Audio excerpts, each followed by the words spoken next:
open the mic because the community has something to say. Real people, real stories, real solutions. You're hearing community voices on the Community Wake Up.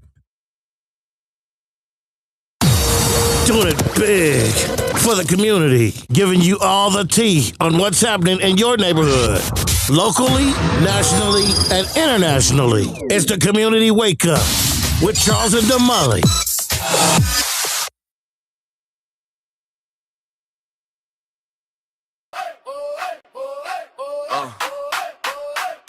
Alarm off. Cat alone. Turn this up. Sun peeking through the curtains, we already in gear. Whole town tuned in, bring your coffee over here. Dial locked in, yeah, you know how we do. It's the Community Wake Up with news you can use. Community Wake Up morning show. Charles and Damali on the go. News you can use right here, right now. We break it down, put it in your lifestyle. Charles got the headline straight, never hollow. Damali got the game plan, moves you can follow. Traffic and the weather, what's popping at the school. From the block to the boardroom, we keep you in the loop. Yeah. Community Wake Up morning show. Charles and Damali on the go. News you can use right here, right now. We break it down, put it in your lifestyle.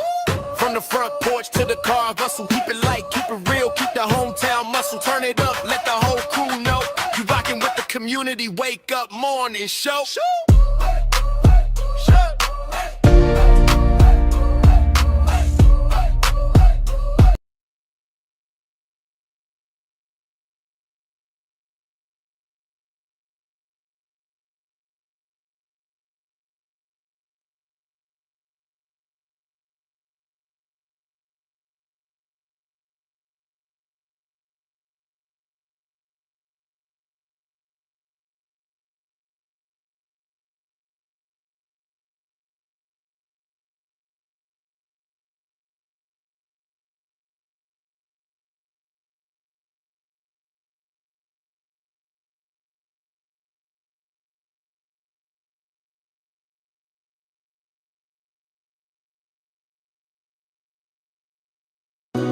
We can make it if we try, just the two of us.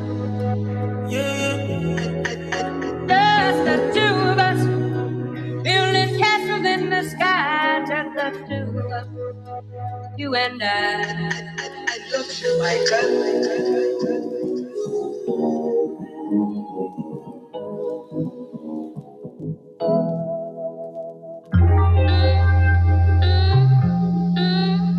This is NYCU.FM. NYCU.FM, a service of World One Development.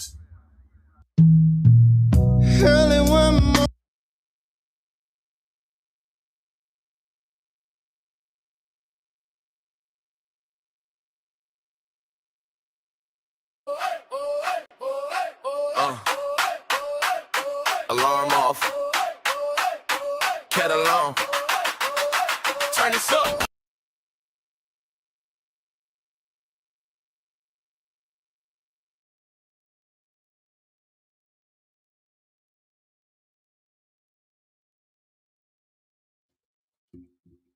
Good morning, good morning, good morning, and welcome to the Wake Up.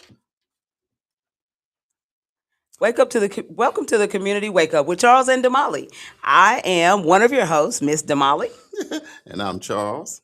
and we are here to deliver news you can use, culture, and conversation that moves community forward each and every morning. Damali, it is hump day. Yes, finally. And we are definitely getting over the hump. Trying That's to, what the plan anyway. is. Right. Hey, thank y'all for tuning in on NYCU.FM. Thank you for tuning in on KBOB 89.9 FM, where we are allowed to tell our story our way. Thanks for locking in on YouTube, the official World One Development news that you can use. Damali, it's hump day. We're Yes. trying to get over the hump. The storms are trying to come in again last night. Man. So it's kind of like you're on standby for the tornado, but you try to go on with life. You don't know Yeah. which one you're going to be able to do. But nevertheless, Mhm. in our community, in our city, in our state, in our country, you always have to find a way to overcome. And you always got to find a way to move forward. Exactly. So one of my cousins, she actually was in Dale City.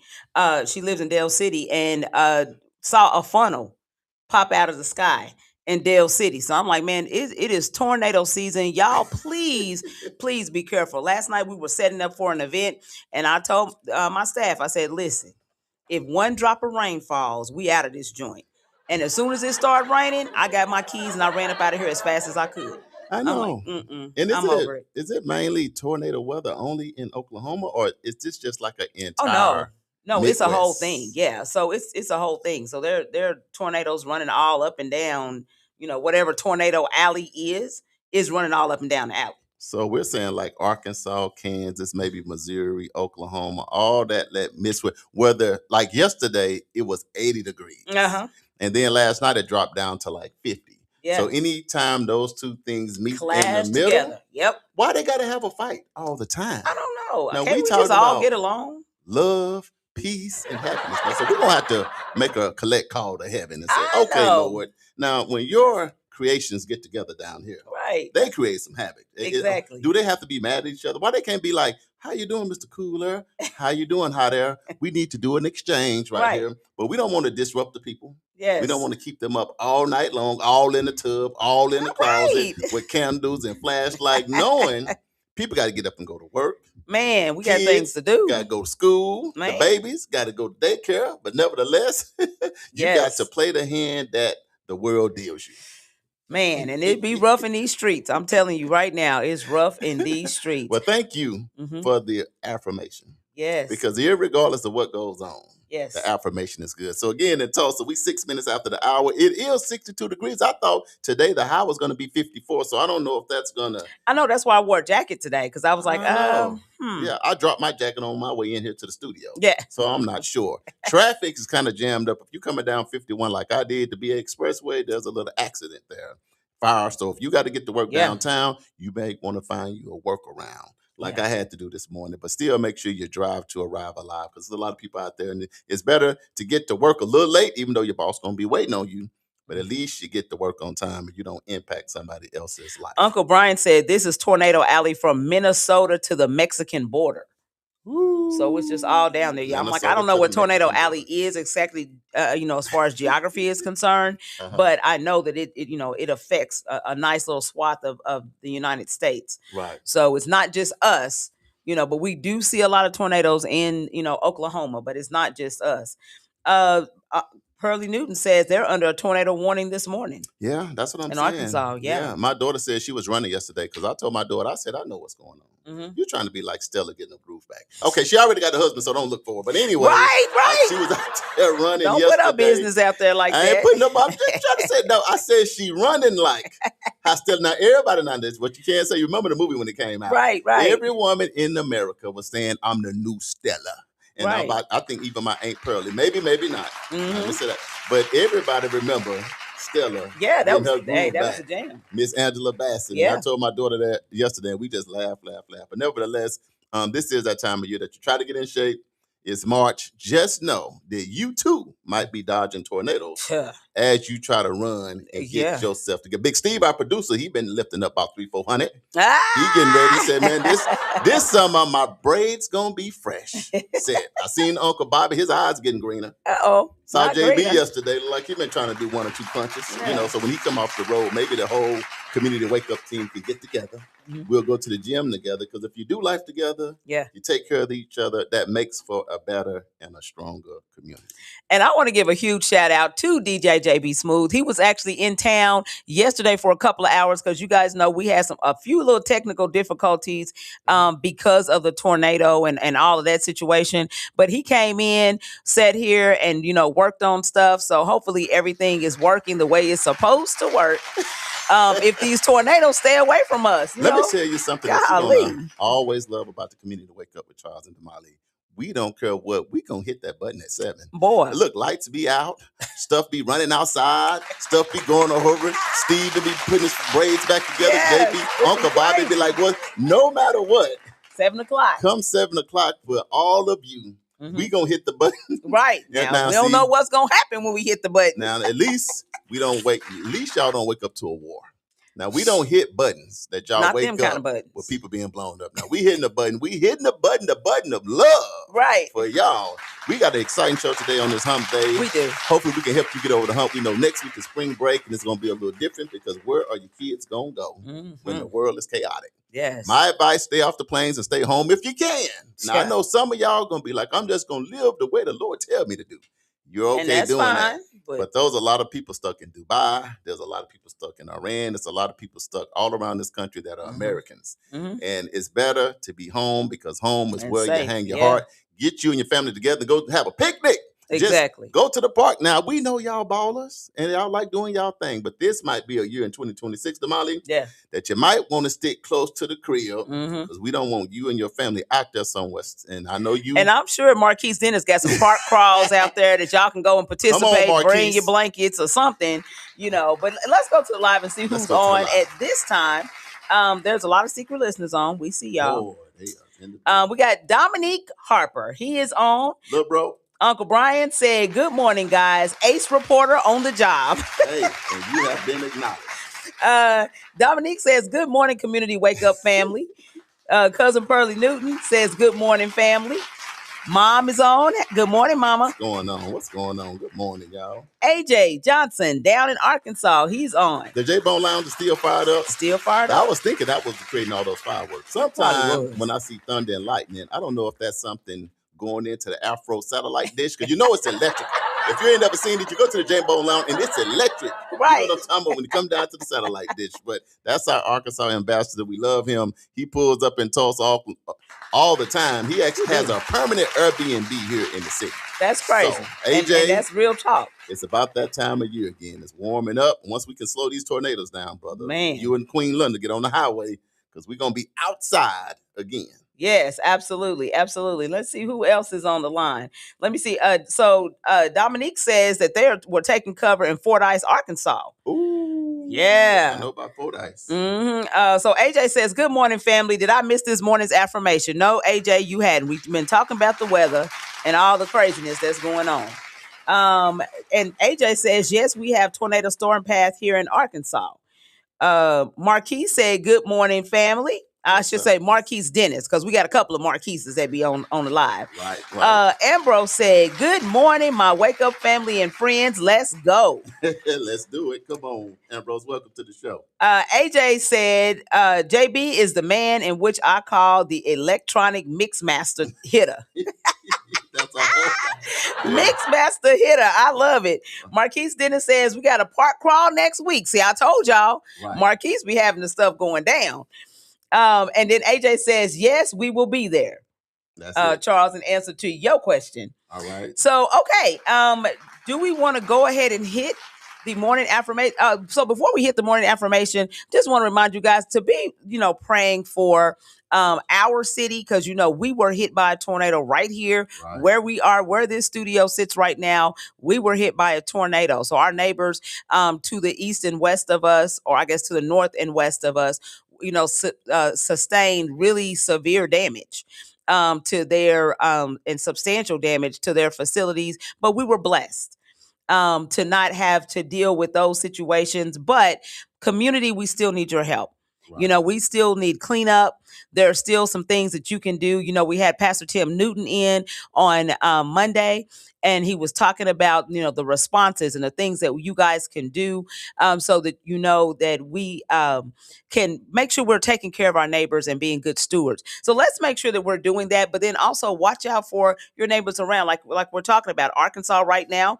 They're being hit with, thunderstorm watches. And so we want to make sure that we are praying, number one, but then that we are also being good stewards. When tragedy happens, go out and help, do what you can.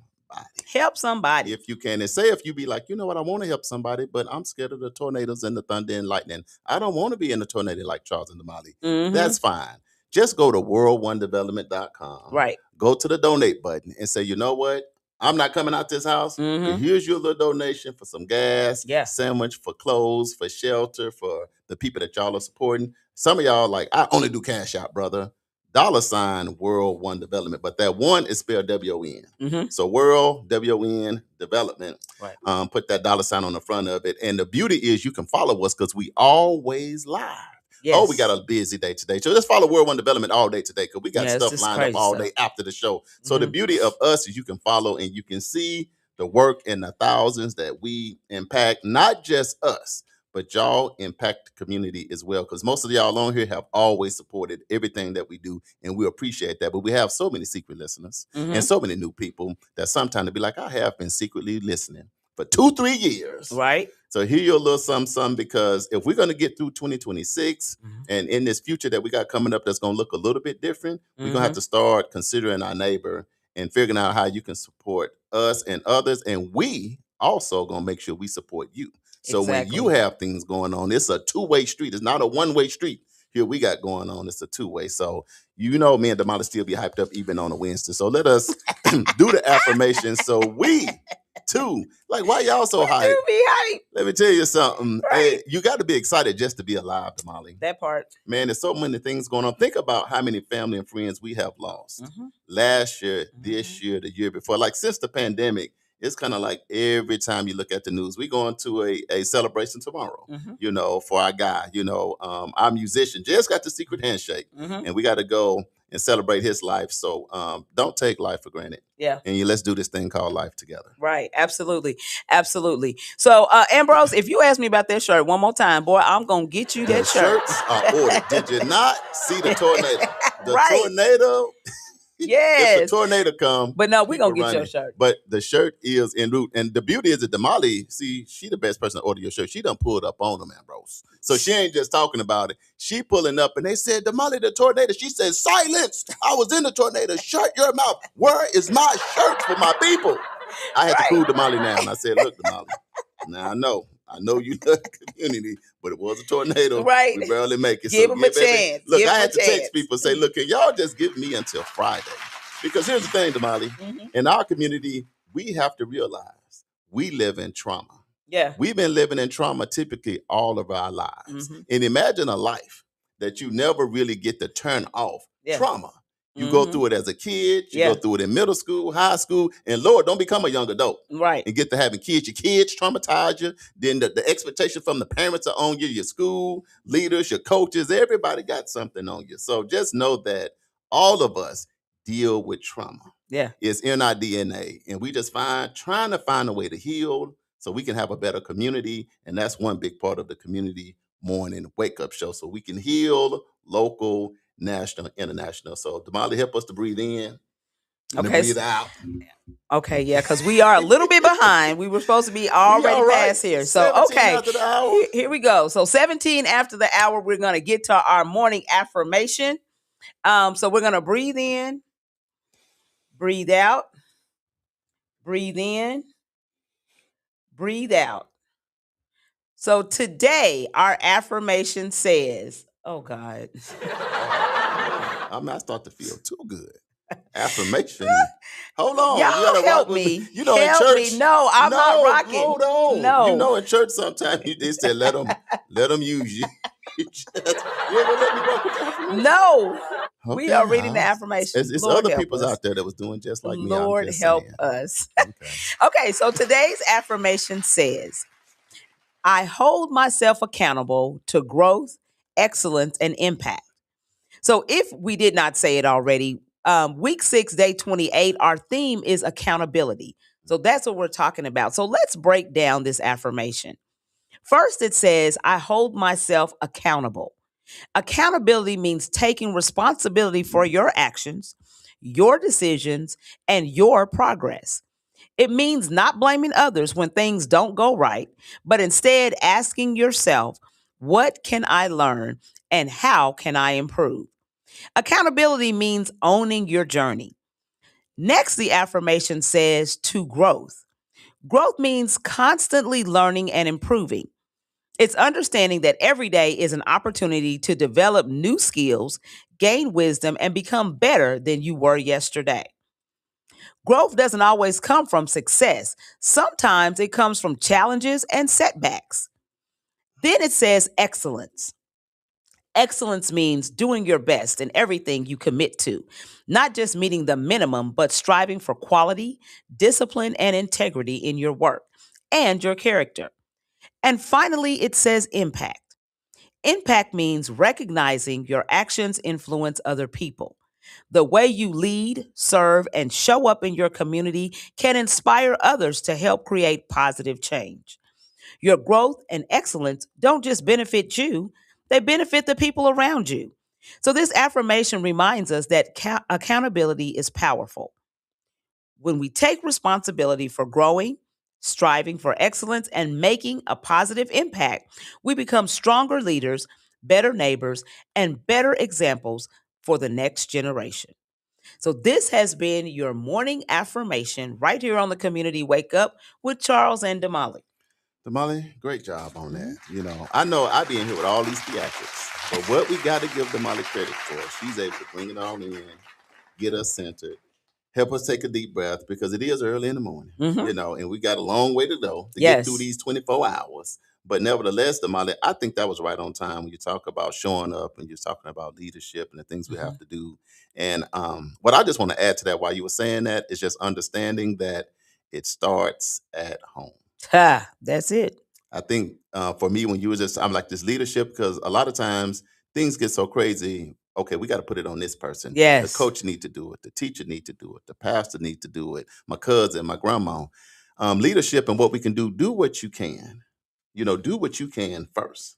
That way, when you do need assistance or help, you're not putting a brunt or all the weight on it. For example, if you got 3, 4, 5 kids, don't just drop them all off at grandma's house at 6. You at least can work with them to about 9.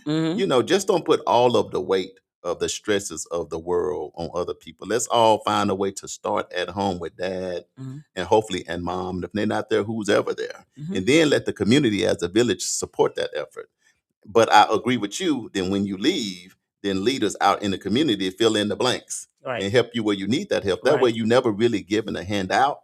In my mind, you just giving a hand up. And anybody that needs a hand up, we should be there to help. But my thought was do what you can. What about you? Because that was an awesome affirmation right there. No, I think that, we all need to be accountable for what it is that we are doing and our responsibility. It is not always someone else's fault.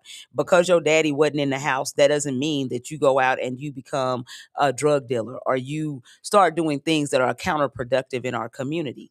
You've got to figure out a way to make, be accountable for your rise or your downfall. Right. It ain't everybody else's fault, and I think that that's sometimes what we get into a pattern of is blaming other people. That's why there are mental health services available in community. Go seek help. But don't be a detriment or, tear down our community because you refuse and selfishness on you refuse to be a part of the solution instead of always being a part of the problem. So accountability is huge. And we can't always say that we want police officers to be accountable and we want, government to be accountable and we want these people. You're preaching. Preach. Somebody read for what a choir. At this point, look. Let me tell you something.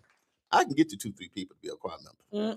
Because when you're preaching now and you're teaching. Now, are you a preacher or a teacher? I am a teacher. You're a teacher, so she ain't preaching. I ain't preaching. Go ahead. Yes. I just said I was getting warned in here. I already my affirmation had me going. Now, you don't went there on me, but you're making great points. Yes. And that's why I said to say, like, we jiving this morning. We on the same page. Is the accountability has to start at home. And you can't place that responsibility. Say you have a sister or a brother that happens to make it and go to college. When they come back, you can't put the accountability and the responsibility all on that one person. Yes, to carry the family. Cover the entire family. And all too often, Damali, that happens in our family. Yes. And it ends up separating us from our mom, our dads, our cousins, our friends and stuff, because it's a lot to try to make it and feel like, we say it all the time, I'm going to put the team on my back. That's cool, but you still human. You still feel. You still cry. Yep. You still deal with emotions. So remember, the leader in your family is still not a superhero. Remember, they still human. So sometimes just saying thank you, just saying I appreciate you, versus being honorary and just have an expectation that just because the Molly braids are freshly done every day, that if she come with you to lunch, she's supposed to pay for She's supposed to everybody at pay. the table. Yeah. If she come to the reunion, she's supposed to pay for everything for everybody. Mhm. Everybody got to borrow $20 to the mall. Right. Now, these things are a two-way street. But accountability, we're just trying to get to the bare bones of what our responsibility and accountability is, Right. so that we just don't unintentionally, right? Because it could just be a generational thing, you Mhm. know, but you can intentionally or unintentionally put so much weight on somebody. Now, your family member done moved over to some edge of the world that can't nobody get to. They won't answer the Exactly. phone and you can't find them. And it's sad. And they end up going on with maybe another group and another family and not being able to be that blessing. So here's the thing, Damali, I think instead of putting a weight on somebody, maybe ask them, what did you do? What steps did you take to get to where you are? Let's learn together as a family and as a community and all rise together and be successful together. Well, and I think another piece of it too is don't make people feel bad because they made different choices than you. Man. If I chose to go to college and get an education, that doesn't make me, different from everyone else in the sense that, oh, well, she went to school, so she's, don't do that. Don't do that. Don't call me, I'm not, and for lack of a better, in our community, we know this is how it goes. If you go and educate yourself, oh, you bougie. You acting like a white girl. You acting like a, you are a nerd. You're Uncle Tom, whatever. Hold Don't on. do that. You done said Uncle Tom. Don't Hold do on. that. She done said Sambo. Hold on. So what we going to do, because we don't want to lose no listeners, No. local, national, international. So I want to pose the question Mhm. so everybody come to the table. When you think about accountability, Mhm. we starting at home. Mhm. But when you think about accountability, if you're on the live, what do you think about first? Mhm. Because all Damali and I are doing is just talking about our life experiences. Right. So on the live, when you think about accountability, Mhm. where does that start? Who does it start with? And what do you feel like we need to do better at home, at church, in our community, at work, in organization, as local officials, and as Yeah. leaders? What can we do in the area of accountability to make our community a better place? So I'm gonna go to the live real quick. Lataja says, "Good morning, Good morning, family. Welcome What to you the show. growing, girl? I need some fresh vegetables." Let's see. Jessica Brown Nelson said, "Good morning. I have missed y'all for the last 2 days, but I'm here this morning. We have sirens going off, and so I Oh. got to be aware and ready. Prayers. But I'm ready for the affirmation, though. Prayers, and keep us posted. Yes. Jessica, thanks. So if you're in that Bearden, Arkansas area, Fordyce, but they said Fordyce and Fordyce. Bearden is like Yep. 10 miles apart. So if you're in that area, you may want to take cover. Call somebody and wake them up. It's early in the morning, and a lot of times people don't be up yet. So call your family, call your friends, and let them know what's going on. And if you're trying to get out to work, and it's getting close to school time, then just make sure you're being careful out there in Arkansas. We're praying Absolutely, for you guys absolutely. here. Absolutely. Prentice Osborne is on. Good Prentice, morning. What's going on, Frat? What's going on? Jessica Brown Nelson said, "This is definitely a great affirmation. So many of us don't understand. I still learn daily at 50. Character is everything, though." Absolutely. I agree with that. Uncle Brian says, "Wonderful affirmation." Ambrose says, "Hallelujah." Let's see. He said, "Hallelujah." Yes. I told you was preaching. I told you. You got to be careful, Pastor, Apostle. Whatever. Hold on. Okay. All right. AJ said, "Yes, Big Rock. It starts at home. It starts from the time and the moment each of your baby or babies are born with this morning affirmation in which the parent or parents are the child's caretaker." Marquis said, "Responsibility starts at home because your home is your first ministry. And that is why families are so important." That's a bar. Marquise also said, "When you're asking me this question, I just need to know how much time do you have, because I can almost write a book about accountability and the village and community and how this whole process works." Right. And he said, LOL or ha ha ha. Right. And Richie Anderson is on. Welcome to the show, cousin. And Jessica Brown said, "Starts with myself. I have to be accountable for myself first, then my family and abroad." Hey, hold on now. She preaching. Girl, you just said something. She preaching. So, Damali, let's do this part. When you say accountability for yourself, in your mind, what does that even mean? Like my own accountability?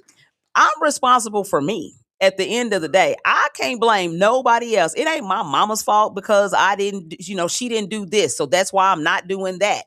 It ain't my daddy's fault because he didn't do this. And I'm not, you have free will. You have a choice.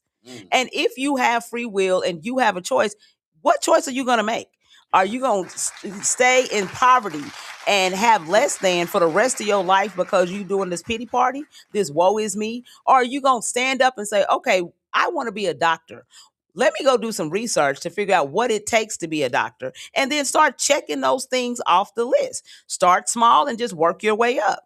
If my finances are a mess, then what does it take for me to become financially free or financially fit? Write it down and start checking those things off the list. It's up to you where you are and where you land. It has nothing to do with anyone else. It is your choice. You have free will. Good job, Damali. Let me just say this. Everybody has a purpose. God gives us all a gift and a talent. Yes. But it requires your own faith and it requires your own action. Yeah. So never feel like because somebody is taller than you, bigger than you, maybe look a little bit better in your mind. Because I think the stealer of all joy, is stacking yourself up or comparing yourself to somebody else.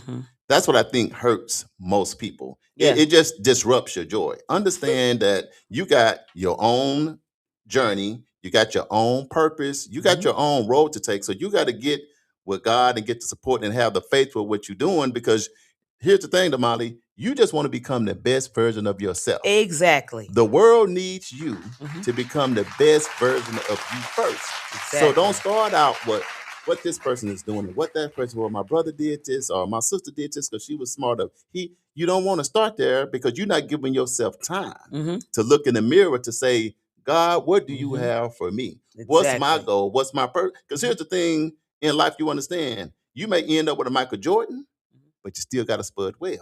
That part. You might end up with a LeBron James, but you still got a Muggsy Bogues. Who are these people? These are people of 5'3" and 5'5" that had great careers in the NBA. They wasn't 6'9", they wasn't 6'7", but they had the focus. They had to be. What you gonna look like 5'3" going up talking about you finna play against Michael Jordan? Yeah. A play against Larry Bird. It don't make sense. But people's been doing that because if that's the gift, if that's the talent that God gave you, it's going to manifest and you're going to benefit. But don't allow other things and all these distractions to make you miss what your mission is. We go back to the live. No, actually, it is 31 past the hour. And this segment was sponsored by EduRec Youth and Family Fun Center, the place where education and recreation meet. We're going to take a quick break and then we'll be right back. All right, Community Wake Up with Charles and Damali.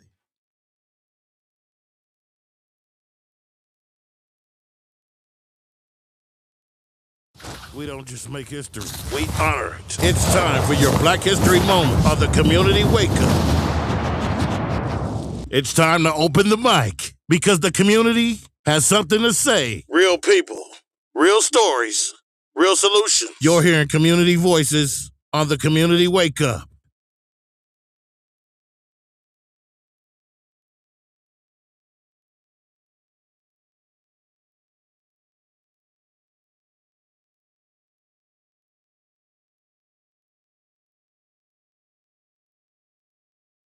This is what mornings are supposed to sound like. Good morning, Charles. What's up, Damali? It's the Community Wake Up. And keeping you connected. Hey, we on. Real talk. Everybody's up and at it. More action. All the time. From 7 a.m. to 9 a.m. It's the Community Wake Up. Weekdays. With Charles and Damali. Make sure you tune in.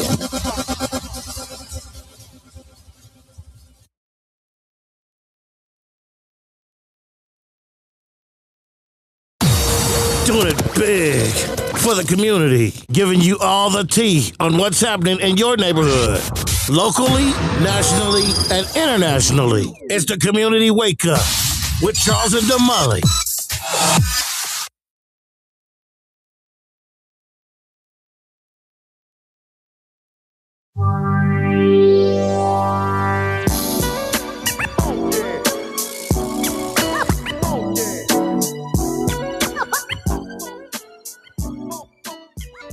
Welcome back to the Community Wake Up with Charles and Damali, here live in Tulsa, Oklahoma, home of Black Wall Street on Greenwood. good? We back in here, y'all. Also, we live on KBOB 89.9 FM, where we get to tell our story our way.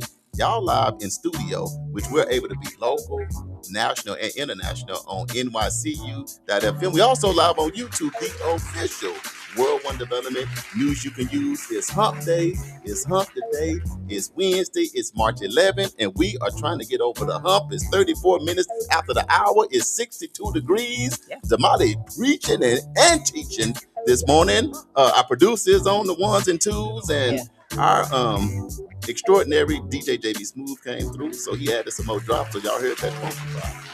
Don't let Brat get in your system like that. Slow down a little bit. Right. But Damali, we talking about something that's extremely, extremely, extremely important at all levels. Accountability. Yeah.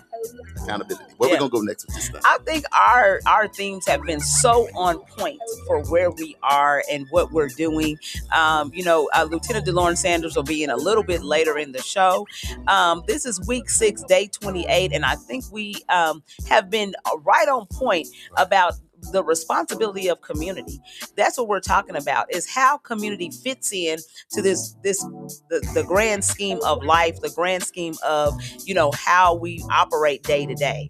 So right now we're going to focus, because strong communities depend on transparency and responsibility and leadership that answers to the people. So here in Tulsa, conversations around accountability continue in areas like public safety, housing, development, and community investment. A few weeks ago, we had the State of Black Tulsa, where we received a report of how these things are faring, how each one of the sectors in our community are faring, because we need to know. We need to know how we need to fit in order to help make those adjustments. But then what adjustments have been made? What wins have we received? So it's very important for local leaders and residents to discuss how public funds are being used, how development affects the neighborhoods, and how city leaders can ensure resources reach communities that need them most. Community meetings and public forums continue to give residents the opportunity to speak up, to ask questions, to hold leaders accountable for decisions affecting the city. So local accountability happens when residents stay informed and participate in civic conversations. Let me tell you something, Molly, that I love about what you're saying. And if you're listening in, click share and share this with 5 different friends. Let them know to lock in, because the community Wake Up is on, helping people to wake up. There are so many contracts that are available locally for your city, in your state, and federally. A lot of times we just don't get into position, Damali, for those things. And we're a witness to it. We done got city contracts, we done got state contracts, and we done got federal contracts, and you can too. So when you see us hosting at our event center different workshops, make sure you attend, because not only do we talk about it, we bring people that lead in these industries that shows you exactly what to do to get it done.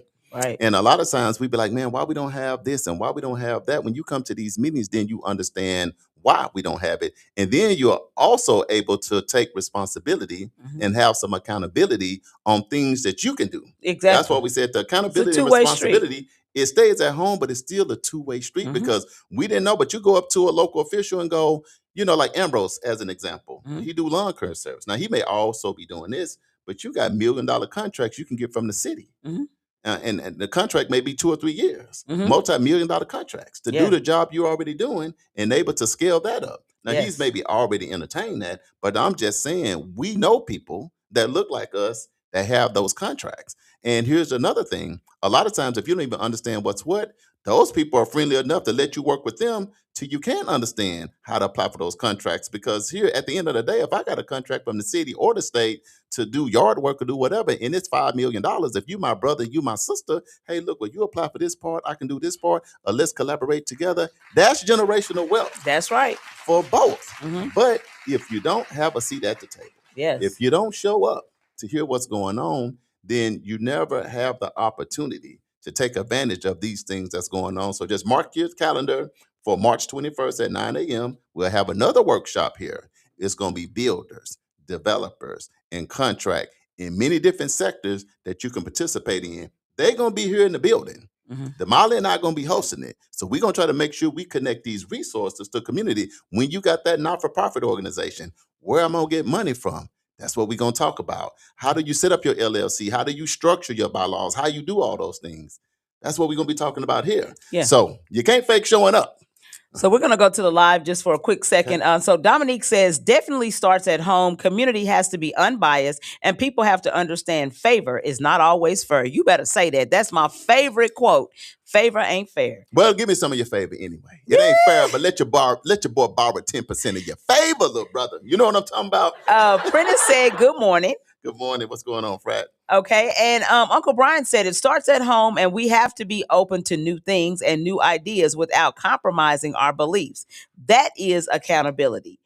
Jessica Brown Nelson says, absolutely, Damali. Ambrose said, she preaching again. Let me ask you this, Damali.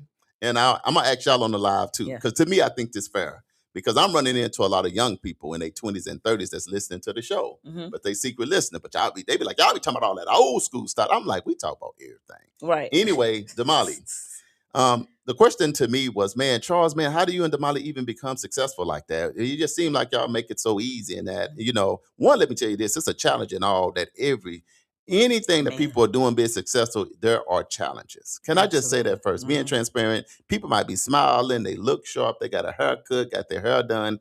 Trust me, there's always challenges. They just make it look easy. But trust me, nothing is easy if you're being successful. But Damali, my question, and hopefully we can help some young folks, what was the time when you was younger, was maybe challenged, or you was thinking, man, I don't even know if I can do this, and it challenged you? And then what did you do to overcome that, to say, you know what, I can get this thing done? Because we all at some point may have been intimidated about something, but you had to find a way, in your mind to say, you know what, I'm still gonna go after it. So what's the time when Damali, in all her glory, had a challenge about what she wanted to do, but she went forward? I would say my biggest challenge, well, not my biggest, but one of my challenges throughout my lifetime has actually been obtaining my degree when I went to college. Ooh, so going to college. Going to college. Was it a challenge to get to the degree, or just a challenge to say, man, is college too much? Am I not smart enough? What was the challenge? No, it was everything. Because at the time I went to college, well, first of all, I was working in a law firm, and I had topped out in pay. I was having marital issues. So at the moment I was like, you know what, I may be divorced. And so how am I going to be able to handle this mortgage by myself? Ooh.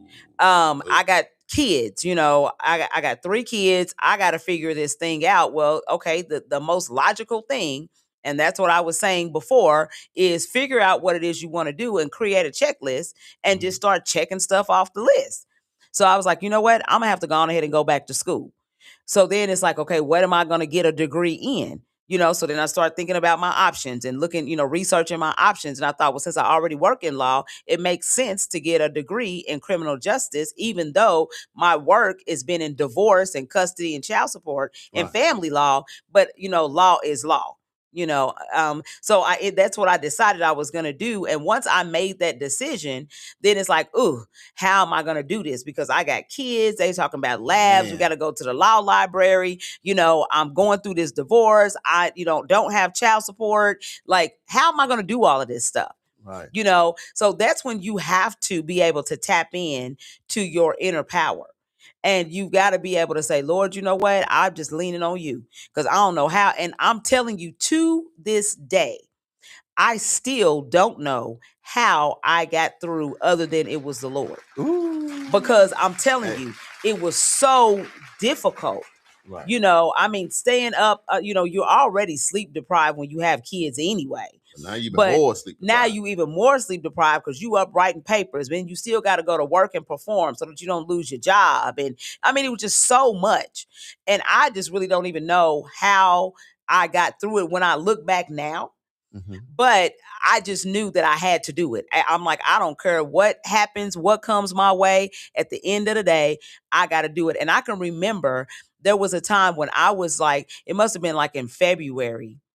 And I was supposed to graduate in May. And I remember, so, shout out to my village, because my village was, I was like, you know what? I am tired. And it's February and graduation is May. Graduation is May. And I'm like, I am tired. Kids is acting crazy, stuff is just going on. And I was just like, I am tired. And I can remember I used to go to Koji's Beauty Shop. Y'all know in North Tulsa, if you're here, you know who it is. So Ferdine Willis and Kowan Willis. And I would say, I went into the beauty shop one day and I just sat down and I said, you know what, I'm done. And they was like, what you mean you done?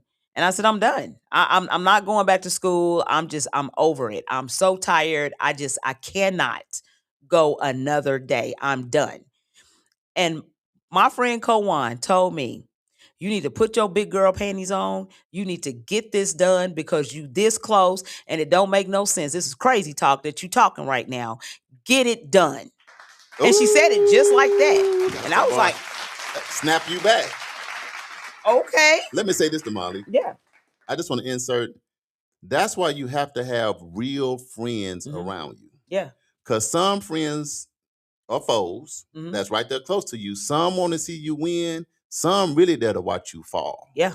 So this is the time when you better have the right friend around you. Because sometimes people act like they're trying to celebrate you, but they really don't even like you. They're jealous of you. They envy of you. And in that moment, if she'd have had somebody that was not a real friend, then they would have said, I understand what you're going through, girl. Forget that degree. The whole time they happy, like, man, I'm glad because she'd got that degree. That was going to up her over me. But you had somebody that said, hey, I'm a real friend. Yeah. What do I need to take off your plate? Exactly. So you can go forward and do that. So that's a turning point. That's a pivotal moment in your life. And like you said, even though you got one more semester to go, there's a lot of people out there that need one more semester, need one more class, especially college algebra, just to graduate. Because, ooh, Lord, that's the one got me. Man. But you got to have real friends around you. And you will know your real friends. If you don't, well, I don't really know. Yeah, you know, whenever your chips are down and they disappear with the chips. That's when you know the person that's with you when your lights get turned off, when your phone is turned off, when your car ran out of gas and those kind of things. At the end of the day, for your young people, because we're doing a young people segment, that's when you know your friends when all the chips are down. Only a real friend gonna be around you when times get tough, because when things are plentiful, everybody coming around. So Damali, I thank you for sharing that. I'm actually on the live too, a time when you was like, wow, I don't know if I'm gonna make it. But somebody stepped in like a co-one in a village at the barbershop or the salon. There's always a village. Yeah. For me, my struggle started way earlier than that. Your boy back in kindergarten. I done got kicked out of kindergarten. I done got kicked. I'm like, I just got to school. How you gonna get kicked out of school? You just showed up on the scene. I done got kicked out of kindergarten about 4 or 5 times, Molly. Literally. I got kicked out of first grade.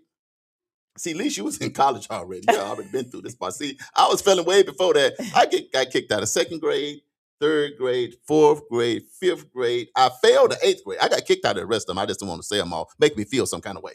But nevertheless, what I'm saying is, even though that happened, I still had a cousin like Miss Pearlie that was my school counselor. Right. Imagine your cousin being your school counselor like, Charles, what are we really doing?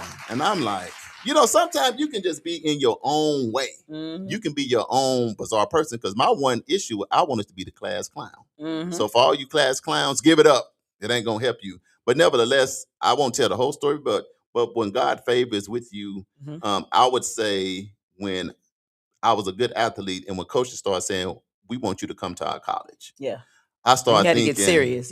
I don't know nobody around me going to college. Yes. We don't go to college.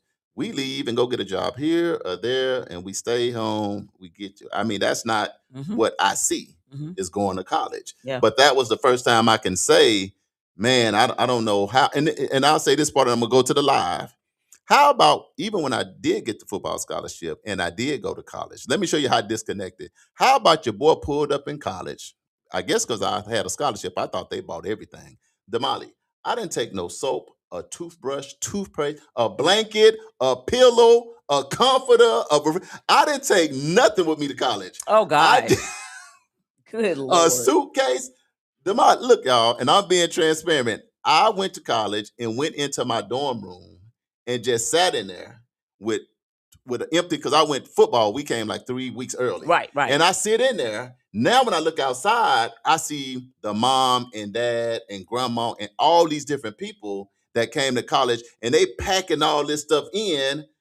Damali, I was embarrassed. I had to close my door and lock it. Because I'm sitting in here with a mattress. Yeah. With a mattress and nothing in the cupboard. And not only that, I don't even have no money to get none of this stuff. Yeah. And I can't call my mom and ask her because she don't have no money for it. And my dad is not there. Yeah. So what I'm saying is, with God, all things are possible. Because I had an uncle and he passed away last year, Uncle Earl. And I called him and I said, man, now I got good news and I got bad news. The good news is your nephew got a scholarship and I'm at college. Yeah. But the bad news, I ain't got no draws. I got the ones I got on. And I don't want it to get funky at this school. Right. But so I need something. I'm making it comical, but it's real. Yeah. And my uncle said, I'm about to send you $500. $500 was like $5,000. Right. To get you what you need, which is back to the accountability. You got to do what you can do first. Sure.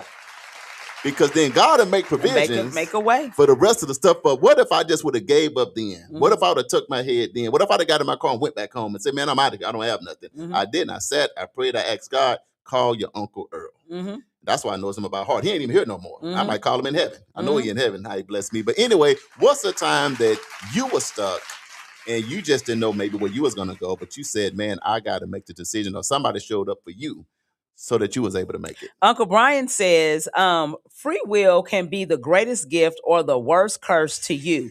If it all depends on how you use it. AJ said, Damali, my sister was able to earn her PhD, and my stepmother's sister are always trying to put my sister down because she's a scientist. What's wrong with being a scientist? Man, that's that envy and jealousy that we talked about. You got a sister that's a scientist, but you gonna put the person down? That's dope. But see, that's that envy. Yeah. The envy and jealousy can be in your house. Yeah. It's sad, but yet it's true. You know? He says it's so sad because my baby sister lives on the same street that my stepmother lives on with my sister in Mississippi. They do not even come over her house. It's been like that for at least 17 years. Just because my baby sister has more education than them. My dad is the one that encouraged my sister to finish the education race before he passed away. See that? Yeah, that's just sad. Ambrose said, I need to know how to get into that. Ambrose, come to the meeting. Hey, March 21st, 9 a.m. at the 36th Street North Event Center, 1125 East 36th Street North. We'll be right here only from 9 to 11:30. Everything you need is going to be in the building. All you got to do is pull up, and we got breakfast. Yeah. So we'll see you. Hopefully that works for your schedule. Okay. Dominique said, you preaching to the choir about going to college. My issue was all mindset. He said, I had to be a little, I had to be like the little engine that could with my crazy work schedule. Yeah, I'm telling you, it get rough out there in them streets. Marquise Dennis said, thank you so much, Damali. That was an excellent way to model personal responsibility. Also, often people use these types of situations like marital issues to blame them and blame the other party, even though they had a big portion to do with the outcome of the results. And you took responsibility, as you're explaining it, to say what you had to do to get your things in order. And that was an example of true excellence. Thank you, Marquise. I appreciate that. AJ said, thank you, Damali. Now she is more than a friend. She reminds you in a direct point, saying, just get it done. Absolutely, she did. She had them Marcel irons in her hand at the time, and they was hot. And she was like, put your big girl panties on. They already on if you're going to touch me with right, that. Exactly. But yeah, so she did that for me. Tom, Simon is on. Welcome to the show, Tom Simon. Pearlie Newton says, Earl knew you had made the first step and he was going to help you. That's family, helping family. Yeah. See, she know my Uncle Earl. So the beauty of having brothers and cousins and stuff on, then when you say certain things, you know that it's there. Lieutenant Sanders says he's out here. Producer, can you go let him in? Uh-oh. Yeah. The police report will be coming up in a little bit. Yes, go ahead, they'll be coming in here in just a minute. Teresa Elliott, my older sister for another couple weeks, she's watching. Okay, so we're also going to hit this from the national government and corporate responsibility. So we're going to talk about that just a little bit. So it says across the country, accountability continues to be a major topic in both government and business. business. Lawmakers are debating policies related to ethics, transparency, and oversight in federal agencies and major corporations. These conversations often focus on how leaders manage public resources and how institutions respond when mistakes or misconduct occur. Many Americans are also paying closer attention to how companies handle issues like consumer protection, workplace practices, and environmental responsibility. People want leaders and institutions to take responsibility for their actions. Period. Yeah, and let me say this too, man. We got the police report today. See, that's a special treat. I Mhm. told you yesterday, but just in case y'all forgot, we Mhm. got the lieutenant after 30 years, the ultimate, the epitome of community policing. He's on his Yes. way in. Damali, and I just want to say, with accountability and responsibility in life, sometimes you just got to go with what you got. Man, You just got to go with what you and got. figure it out along You the know, way. I know you need 5 pieces of silver and 5 pieces of gold, but Mhm. sometime in our community, we're gonna get 1 piece of silver or 1 piece of gold, or maybe not neither one. But you Yeah, got exactly. to go You with got to what you figure it got. out. And you gotta have faith, and you're gonna have to just trust the process. Mhm. Because I can say that if you don't give up, because Damali and I can go on and on about the things that we didn't have, because we get to have conversation. We got any excuse that most people could say, we Mhm. got them. But what we did is not let that hold us back for Yes. the things that we want to do. And it wasn't just for us. Yeah. It's for people we go to church with, for our kids, for our family, for siblings, Mhm. for colleagues. You know, we inspire each other. Mhm. You know, and guess what I love about it, Damali? Mhm. Each one of us got a super good story to tell. Man. You just don't have a platform. All these actors and actresses and NBA, all these people, they just figured out how to tell their story on a platform. But Damali and I both love sitting back, Mhm. hearing people's story, because all of our stories in our life is a book. We all have All a of our story. stories is Yeah. a movie. It's Mhm. just a lot of times we don't have a platform to put it on. Just think, everybody that's listening in now, how many testimonies you got? Mhm. I mean, just to be listening to us on this live today, Right. you Right. know. So Yeah, and I'll say this. One of the things that Charles says all the time is that things are not what they seem. The other thing that when I was going through this journey and transitioning from working in a law office and being a legal assistant to doing community work, is I was listening to Bishop T.D. Jakes, and he did not pay me to say this. So, but I was listening to T.D. Jakes, and during that time, he was speaking to me because he had a message, a series called Instinct.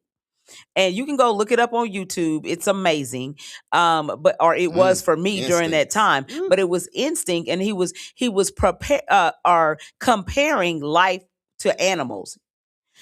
He was comparing life to animals, and so he basically was just talking about just jungle principles, right? And comparing that Ooh. to our lives, our regular everyday lives, Hold right? on, Damali. And yeah, You said instincts uh-huh. and jungle Principles. principles. Mm-hmm. Say it again, Mufasa. Mm-hmm. No, I'm Yes. saying that just give me something, Yes. because your instinct, because I feel like instincts and purpose Mm-hmm. Go hand in hand. go. Instincts Mm-hmm. and purpose. You get there, you be like, man, I think, Mm-hmm. and then, but your jungle instincts, meaning there's a fight coming up. Oh yeah. Because that means in the jungle is going down. Mm-hmm. And when you go into that jungle, you got to come out with some food. Yeah. You got to come out with something. With something You got to to come out make with it something. work. And Right. one of the things that he said in there is that success ain't what you think it is. Hmm. And I was like, what does that mean? And after I got over into this space, I understood exactly what that meant. And I'll just give you just a little we're 3 before the hour, but I am going to give you just this little snippet of when I got over into this space. We started managing at the time we only had EduRec, Youth and Family Fund Center. That was it. We didn't have the event center. Fitting back in was kind of on a little bit of a hiatus. Wasn't doing no radio. We weren't doing radio. No engagement. Yes, none of that. It was just EduRec 100%. And we just had to do so much to get into all of those other Get spaces. Steve to give Um, Lieutenant some can assistance you with hear his headphones. And so we just had to do so many things Right. to get situated.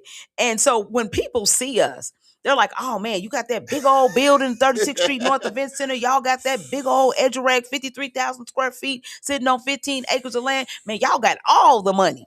Well, how did you come up with that? Because do Yeah. you not realize that all of these things have what is called overhead? Mm. We got bills. And I'm telling you, some of the largest bills I ever saw in my life came from Edgerec Youth and Family Fund Center. I remember when the electric bill came and Charles showed me that bill, I thought I was going to faint. Because I'm like, ain't none of my bills come added together equal to this one bill. Times 6 months. Right. So it was crazy. But so I said all that to say that nothing feels like you think it's going to feel.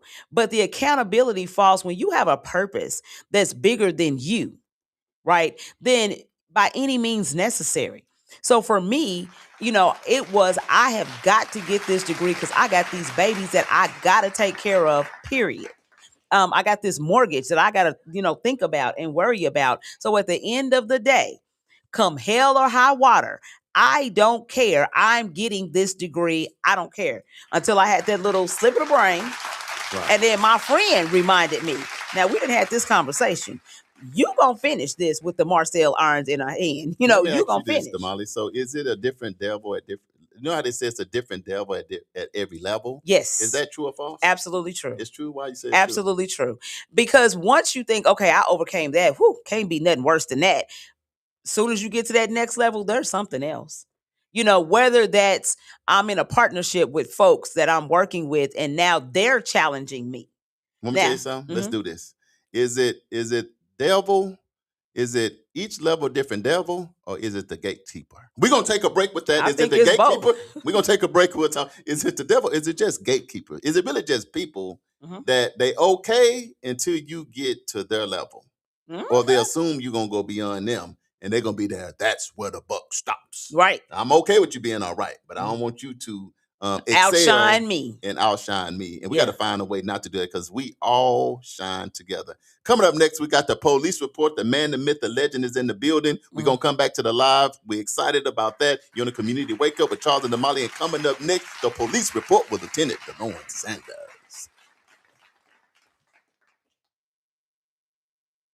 We don't just make history, we honor it. It's time for your Black History moment of the Community Wake Up. It's the Community Wake Up with Charles and Damali on NYCU.FM and simulcast live on KBOB 89.9 FM, a service of World One Development. It's the Community Wake Up with Charles and Damali on NYCU.FM. This is a community alert. Resources, deadlines, and information you need to know right now on NYCU.FM and KBOB 89.9.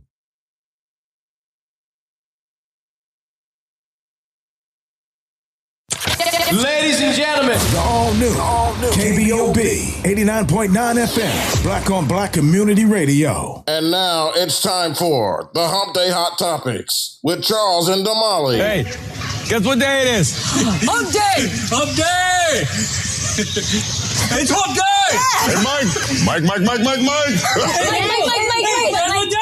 It's the Hump Day Hot Topics on news you can use.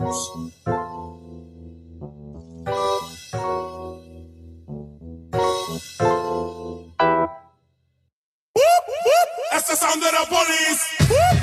And now it's time for the police report. Yeah!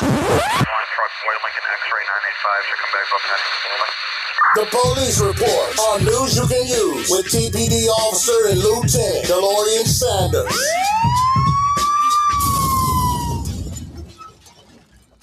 All right, y'all. Welcome back to the Community Wake Up with Charles and Damali. We're live on NYCU.FM radio station. We also live on KBOB 89.9 FM over there with Uncle Bobby, where we get to tell our story our way. We also live on YouTube, the official World One Development News You Can Do. It is Hump Day. It's 2 minutes after the hour where it's 58 degrees, so the temperature actually going down. Yep, I can't get with that. But anyway, Damali, we're having a great conversation about accountability, responsibility, and all those good things. Thanks for everybody on the live for locking in with us. Make sure you click that arrow, which is the share button. Share the show with 5 friends so everybody can have a seat at this great table. Damali? Yes. You've been preaching and teaching today. How you feeling? No, I'm feeling pretty good because I think this is a great topic. And I think that this provokes us to think about ourselves, because accountability, you can't point the finger at somebody else and want them to be accountable when you're not being accountable yourself. Absolutely. So that's what we're talking about. But I think one place where we all expect accountability is in policing.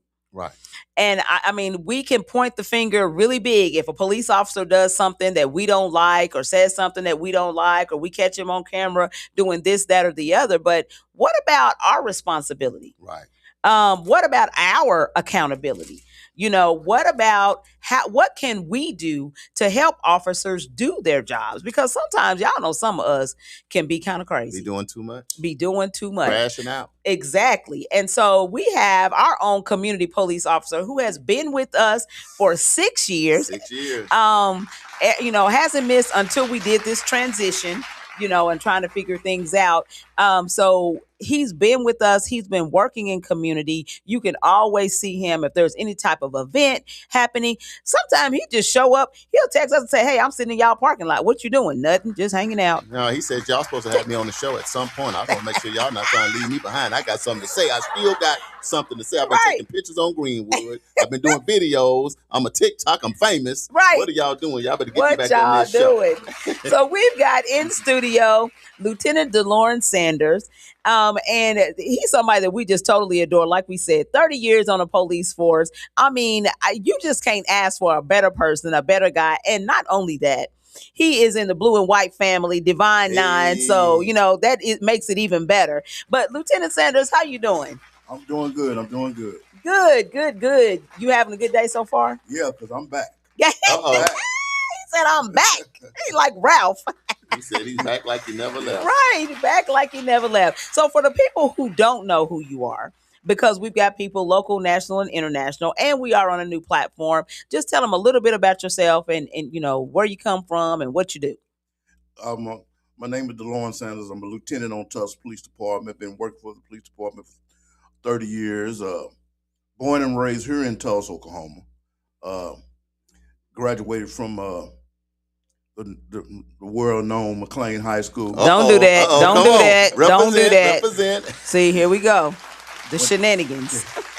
Went to an HBCU, Langston University. Okay. And member of Phi Beta Sigma Incorporated. Blue fight. You know. I love it. That's basically it. I've worked a lot of areas in the police department. I've been a detective before, but mostly I've been a supervisor. Mm-hmm. I was only a regular officer for about 5 years, and I became a supervisor most of my career on this department. But other than that, that's basically it. I'm married. I got 3 children. I got 5 grandkids. Okay. And and I'm trying to be as fair to people as possible. Yes, absolutely, and we can attest to that. Absolutely. So, Lieutenant Sanders, let's just talk just a little bit. Our topic today is accountability. So we're going to talk about that in a second. But what do you think about the tornadoes and how things have been torn up? How has things been as far as policing and making sure that things are safe? Well, the first day that it happened, we had to be we had to block off roadway and things like that. We have a unit that we have that when we have disasters like this, that we deploy them to help out in areas, right, to make sure everything runs smoothly. But basically, we just kind of block roadways off and make sure that the proper companies and stuff that need to get in to help clean up can get in without any problems. And we try to narrow the sightseers. People don't need to be in the area. Yeah. To make sure that they don't, interfere with what's going on. Yes. So did you guys have any problems at all, or? Let me ask you, do you hear him in your headphones?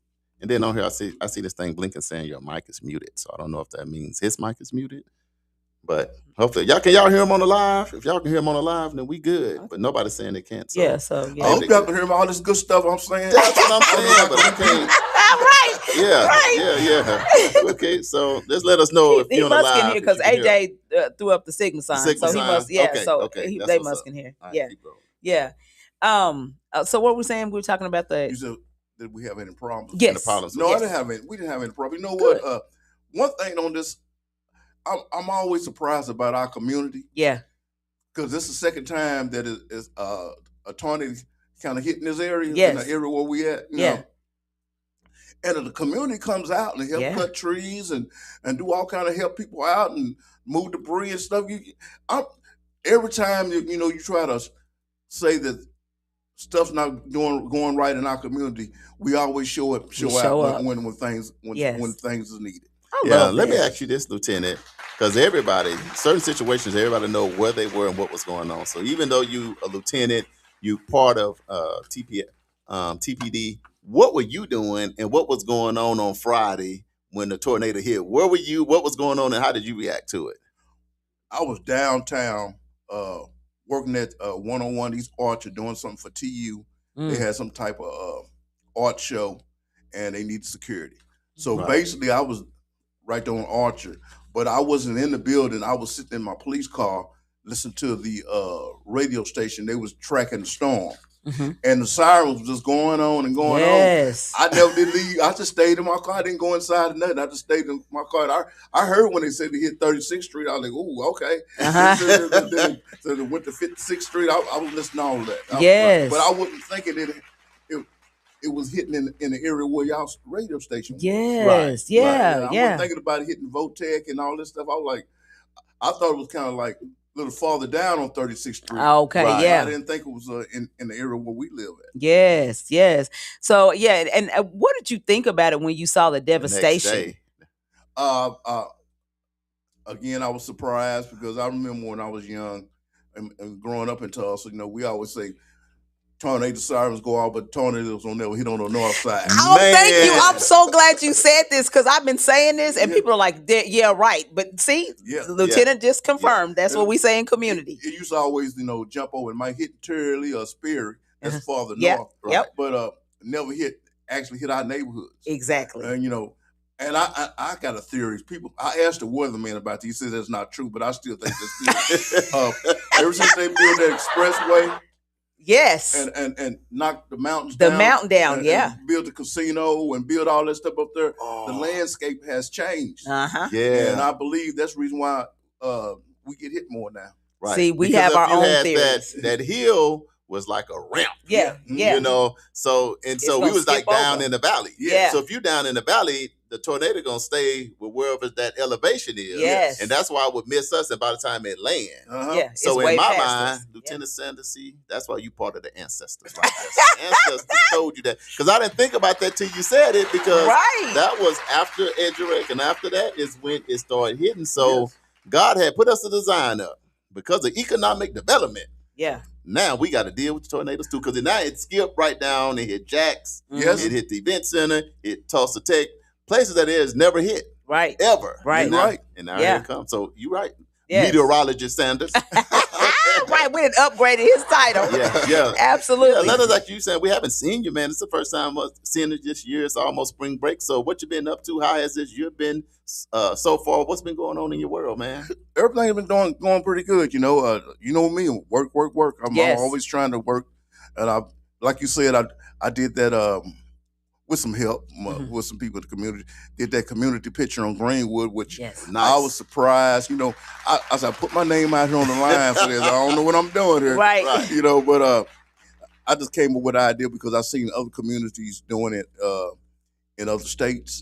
And I said, well, we need to start doing a Black History Month photo. So, and I'm thankful for everybody that came out. And the motorcycle clubs and some friends from old athlete friends from McLean and Booker T and Central. They all came out and we took photos, thanks to Dee Gillespie. Dee. He helped me round up some people. And Zachary, he made my little T-shirt that I have been wearing. My classmate. Yes, all my daughters wanted that T-shirt, so I ended up had to get some more T-shirts. And I had a couple of friends want a T-shirt, so I got them some, and even a couple people in my police department, they said, I want one of them shirts too. That's so nice. I said, you joke, you don't want this shirt with my big old head on it. Yes, I do. So anybody else want a shirt, let me know. We'll figure it out. That's nice. Let me ask you a question that the inquiry minds want to know as we switch gears, because I couldn't wait for you to come so I can ask you. I got to figure out what's going on with ICE. And I just figured I'd rather get a police officer's response to it, because my thought is this. You got TPS, which you are with. So you TPD. TPD. I like to say TPS. I know. Tulsa School Police. So you working at TPS, but anyway. Tulsa Police Department. Okay. We got the Sheriff Department. Right. Yes. But now you got ICE. You got a whole lot. To me, Damali, I think you can have too much policing. In my mind, I'm just like, it's a lot of policing going on. You know what I mean? But from your perspective, how does that work in conjunction of Tulsa Police Department versus the Sheriff Department, and now you add ICE to that? It's kind of almost who you listen to. What's going on? Do they circumvent? Are they over what you guys got going on? What is the hierarchy of what? Well, to be truthful, they work more with the county than with us, so we don't really deal with ICE that much because we our policy, our action are based on if you're a citizen or not. And immigration we only here to we're here to help. We're here to help you out. Right. Now, if we take you to jail and you're not a citizen, Tulsa County would look into that more than we will. We too busy to worry about, are you a Indian or not like that, reservation. Right. That's what we're dealing with. But for working with ICE, if they need assistance, we will assist them. But for us just actually doing things with them and going to people's house and helping find, we're not doing that. Matter of fact, I'm trying to think, have I ever seen any ICE? I haven't ran into any ICE officers here in Tulsa. I mean, some of my other colleagues have, but I haven't. Yeah, they all in the trees. They all on the ground. They hiding behind the quick trip. They all over. But so the thing is this. So if a Tulsa Police Department officer pulls you over, then no use in going on a high-speed chase because you're not looking for people that don't have their passports or people that are immigrants. Y'all not looking for that at all. If you following the law within city limits and doing what you're supposed to do by city, you got your license, registration, insurance, then for y'all, it may be a citation if you were speeding or something, but y'all not getting into all of that. No, we're not getting into all that. We're not going to pull you. You got to violate some type of traffic violation or do something like that before we put you over anyway. We just don't randomly just, well, we're not supposed to now. Let me put it like that. Okay. Yes. We're not supposed to be randomly just pulling people over for no reason. Yes. Right. Yes. So. Okay, so let's go to the live just for a second so we can get some of these, and then we'll hop into, I think we'll do the Black Wall Street Family Feud and then come back because we want Sanders to participate as well. Okay, so Pearlie Newton says, Damali, you and Charles are role models for those who are determined to succeed. Thank you so much. Cousin. We appreciate that. Jessica Brown Nelson said, my daddy has always allowed me to go in the direction I choose. I'm the one who failed and chose marriage because I was pregnant. I still have 2 different degrees and don't use neither one by choice. Let's see. Mr. Tay or Miss Tay, they're on the line. Welcome I don't know. Welcome to the show. Uncle Brian says we have to be honest about how accountability affects all of us because there are some beings out here that keeps preaching that accountability is a hoax. Well, what you think about that? Let's see who else had a comment. AJ said, outshowing someone else purposely. That could be envy, jealousy, as well as them seeing your business outgrowing theirs because they may have been in business longer than you and in which they think you are earning more money than you are. Exactly. Right. Jessica Sanders, Lieutenant Sanders' better half, says, good morning, not TikTok. TikTok famous. Right. Yeah. AJ said, Lieutenant Sanders, what's up, frat? Blue 5, 30 years. Let me ask you, how long have you been frat? How long have you been sitting? Okay, I've been on, it's got to be almost 40 years. If I've been on the police when you come over, what in 1990, fall 87? Yeah, because I graduated in 86. Fall 87? Yes. Yeah. So that means next year that'd be 40 years. Yes. Oh, yes. Uncle Brian said, preach, Lieutenant Sanders. I don't know what you talking about, but he said preach. Soror, Gina Goodson is on. Good morning, Soror. Let's see. AJ says, yes, Frat, I agree with you 100% because when the areas are closed out with new constructions, with the trees taken out, it changes the direction of the winds. Frat, let me, Damali, or Big Rock know how much I need to send for a size 2X for that T-shirt. He want a T-shirt. I want that yeah, T-shirt. Get him a T-shirt. Okay, all right. And Dominique says that look in the camera by Lieutenant when he said what we ain't supposed to be. LOL.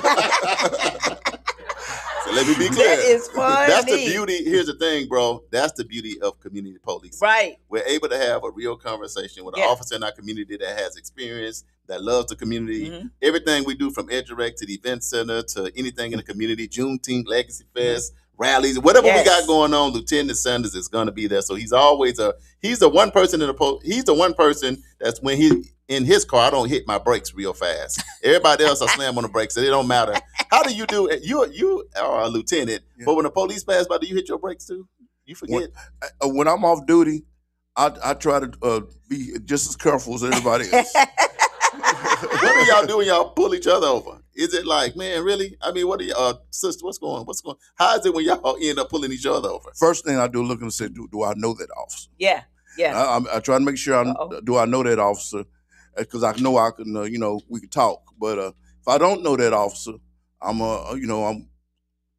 act like everybody else. I eventually let them know that I'm an officer, but at the beginning of it, I'm gonna just do like any other citizen because I don't know that officer. Right. Yeah. Yes. All right, so we're going to go ahead and move over into, so Lieutenant Sanders, we have started this thing called Black Wall Street. You can go ahead. We had started this thing called Black Wall Street Family Feud. And so we always do it in conjunction with whatever our topic is for the day. So today our topic is accountability. So this is going to be the accountability edition of the Black Wall Street Family Feud. So what I do is first of all, I ask 100 people in the community 3 questions, and then we have a bonus question. And then I give you 4 options to answer the question, right? And so the theme, and it's based on whatever the theme is. So the person that gets it right at the end of the week, then, and sometime like last week, we didn't get nobody to get it all the way right. But the person who gets it correct, then their name goes into a drawing for some free merchandise. See, why you tell on everybody? You didn't have to. See, she didn't have to do that part. She said, "See, I've been getting them. Ain't nobody been getting them right." You didn't have to say that part. They didn't get them all right for the week. He don't know that. You should be like, man, so I'm dropping dimes. Is that what you're saying? I'm dropping dimes. Look, Sanders, glad that you. My bad, y'all. Maybe I'm finally sorry. You can help get it right because as far as everybody else, they haven't been getting it right. But anyway, this has definitely been a fun game. Yes. So y'all get your thinking cap on. This is the time. A lot of times the secret listeners come off. They come bit live because they want to be a part because it's so fun. We keeping score and we're going to be giving out some merch. Yeah. As we get them right. So now you got to remember these are questions that Damali done went out and asked people. So you can't Google it. You can't find it nowhere. You can't get mad later on and say, Damali, you made that. You can't say that. See, this is her own world. She's doing her own thing like in a Zeta world. Right. I done made this up. I done made it up. Natasha says, hey, Charles and Damali. Hey, Natasha, how you doing? What's going on, family? Okay, so here we go. So today's theme is accountability because strong communities don't just talk about leadership, they examine how responsibility, integrity, and action shape the future. So we asked 100 people in the community these questions. The first question is, name something a leader must be willing to do in order to truly be accountable. Is it A, admit mistakes? Is it B, listen to criticism? Is it C, change decisions when necessary? Or is it D, accept consequences? No, we need some music. I already see where this is going, and I'm the type of person I have to get my groove on. See, when my groove get right, then my mind get right. Right. Right now, the way she going, I'm at least gonna feel excited as I make my decision. So we're gonna see what the music sound like. Let her read it one more time, Lieutenant Sanders. Then we're gonna answer the question because we're gonna be ready. It sound like a setup. Here we go. All right, here we go. Let the music get in my spirit. Oh, God. All right, go ahead now. I'm ready. Okay, here we go. Name something a leader must be willing to do in order to truly be accountable. Is it A, admit mistakes? Is it B, listen to criticism? Is it C, change decisions when necessary? Or is it D, accept consequences? Now, looks like Jessica said B. What is B? B is listen to criticism. AJ said C, which is change decisions when necessary. Uncle Brian says A, admit mistakes. I say all of the above. Listen, so Marquise just said, what I'm saying. Marquise said E, all of the above, when there is no E. There is no E. Marquise, you got to pick one. Y'all got to pick one. Read it one more time just to meet Marquise. Dominique says C. One more time and I'm going to answer. Okay, here we go. One more time. The question says, name something a leader must be willing to do in order to truly be accountable. Is it A, admit mistakes? B, listen to criticism? C, change decisions when necessary? Or D, accept consequences? I'm going with A. Mama says A. Oh. Mom. Charles. Richie. I'm going with A2, and I got my reasons for it. He's standing on it. I got something to say. He's standing on something. I'm standing 10 toes down, and I'm going to support my answer. Listen, now what you saying, Prentice? A, but there should definitely be some of all of the above. Okay. All right. Well, I agree. I won't say. Okay. Who else? Did I get everybody? I did. Okay. I'm going to read the question one more time, and I'm going to give y'all the answer. Natasha said D. That's why I was kind of stalling a little bit, because I felt in my spirit that Natasha had an answer. All right, here we go. Question and then the answer. So name something a leader must be willing to do in order to truly be accountable. Is it A, admit mistakes? B, listen to criticism? C, change decisions when necessary? Or D, accept consequences? If you said A, you would be correct. So Sanders, boom, you hit it. Charles, Mama. Yeah. Prentice. Yeah, Prentice.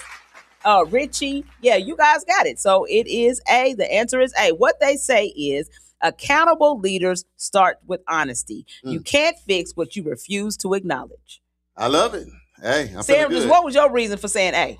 Well, because you can't do none. Just like you said, you can't do the other ones without being accountable. Okay. Without that. Okay. Because nobody want to listen to you. Yes. You're not accountable. Then I'm going to listen to anything you're talking about. Exactly. So good job. Okay. It's a setup. It's a see how she's saying, okay, she's inspiring us. It's all for a big fall. So just stay focused, Fred. I'm telling you, because we could miss all the rest of them. So let's stay locked in. You know, we natural leaders, though. We already leading. So we already knew the answer. Come on. Okay. Come on. You get snaps. You get snaps. Okay. Okay. So question number 2. Number 2 says, name something communities must do if they want accountability from leadership. Okay. A, stay informed. B, speak up. C, participate in civic meetings. Or D, support ethical leadership. I told you it was a setup. I told you. Now you see what I'm saying. I bragged too early. I know what the music is, DJ. Hold on, I done turned our producer into a DJ now. Now you see why I need the music, because at least I'm going to feel good. That is too funny to me. Okay. I'm going to read it one more time. One more time. Because I'm going to help y'all out. Name something communities must do if they want accountability from leadership. So this is the community's responsibility. Right. If they want good leadership. Is it A, stay informed? B, speak up? C, participate in civic meetings? Or D, support ethical leadership? It got to be all of them. Richie said B. What is D? B is speak up. Uncle Brian said D, which is support ethical leadership. Marquise said C, which is participate in civic meetings. I'm going to say A. Stay informed. That's A, Sanders. I'm going with A2 because I'm like, man, if you're not and that's informed, Charles. Jessica said B. AJ said B. Nothing's guaranteed with the host of the show. Nothing's guaranteed. Nothing's guaranteed. You're taking a chance. Yes. Mama said D. Dominique said D. We're going to be giving, starting in April, we're going to be giving away gifts every week. So for the people that's been doing good, Natasha said we're B. be shipping stuff out. Oh, my goodness. Prentice said B. Okay, anybody? I'm going to read it one more time, and then we're going to come with the answer. Okay. And we got a wide variety. Yeah, I know. It's yeah. So the question is, Name something communities must do if they want accountability from leadership. Is it A, stay informed, B, speak up, C, participate in civic meetings, or D, support ethical leadership? And I will say Richie, Jessica, AJ, Natasha, and Prentice got it right. It is B, speak up. It says silence rarely produces accountability. Communities that speak up help shape better leadership. So what you're saying is the snitches don't get stitches no more. They may get stitches on some things. Everybody know the code of conduct now. Right, Everybody know the money now. So how we gonna do this today? Because the lieutenant is here. You done changed the game because we all know.